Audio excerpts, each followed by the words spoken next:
I feel this area that you're finding a lot of artifacts was definitely kind of a dumping ground. So the house that was over here, they probably dumped a lot of stuff. I just see a lot of activity on this road, and you were saying this road was used quite often for an access road. Mm-hmm. So that makes sense to me.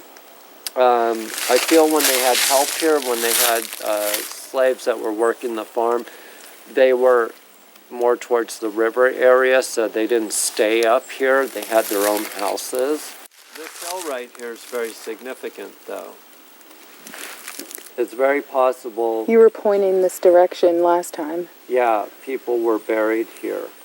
The other thing that I'm feeling is that there was a lot of farm work going on in this area, and there could have been a structure here that had a lot of items in it, and it was just taken away.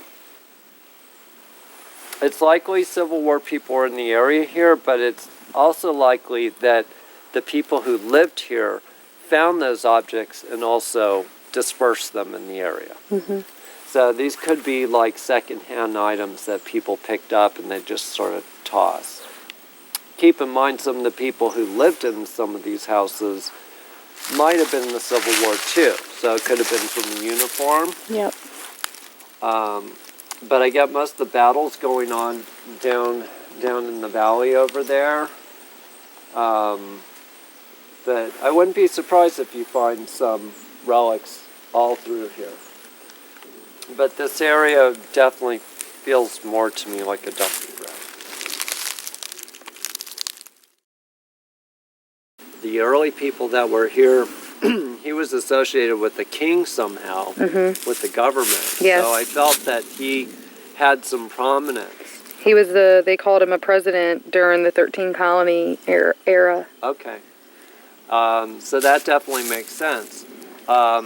Then you go a generation beyond, I'm talking about 50, 60 years, and you're going into like the 1800s, and you had more prominence. But this family, I think, was he in the Civil War?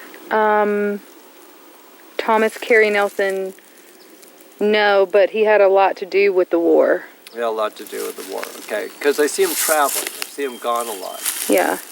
And then around 1900s, 1930s, I felt there were people here. And I felt like... I want to say 1902 is when a whole new set of people came in. But they didn't stay. No, they didn't. It was actually... I see a woman here. I see the old cars here from way back. But I hear somebody say dairy farmers. Oh, yes. There's barns. There's old barns all the way back there that we don't use because we don't do dairy, but they would have been for dairy. Okay, so there were dairy farmers here. It makes sense about not being here a lot because I felt like this was one plot of not their main place, but there was another place too. So they would rotate the farms wherever the grazing land was, and that's how they kept up the dairy business. They needed a lot of land. Mm-hmm.